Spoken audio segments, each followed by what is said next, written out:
But feminism has been around a long time now, so it's included a lot more even than just human suffering and discrimination, actually, some of the things we were just talking about. So the descriptive claim that you must be committed to be considered quote unquote a feminist is that there are, or I should say there has been, and continue to be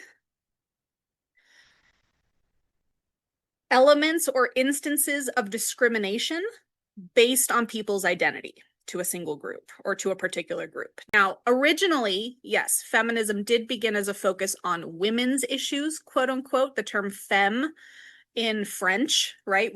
But as all philosophical ideals, hopefully, it tries to improve itself, right? So through a lot of critical self-reflection and external critique, very justly warranted.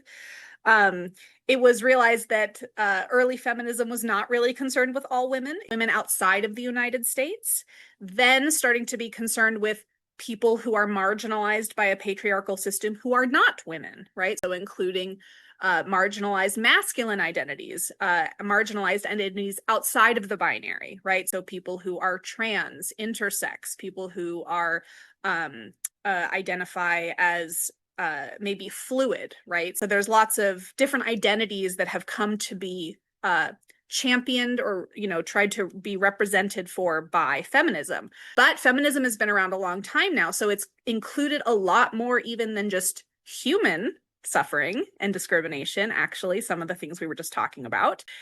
A lot of feminists have now included animal rights into their respective areas of concern because they see that a lot of the arguments used to justify poor treatment of animals are very similar right, to the same arguments used to justify poor treatment of other human beings, right? And so if we're refuting those arguments over here, then we should be addressing them over here. And this leads us into the most inclusive current form of feminism, which is most commonly known as ecofeminism, which is taking in not just all human, but other sentient beings. So including, again, even in the human realm, addressing ageism, right? Any forms of discrimination based on identity, again, non-human animals, and then even extending that to the environment, right? Seeing environmental issues as an extension of feminist issues, right?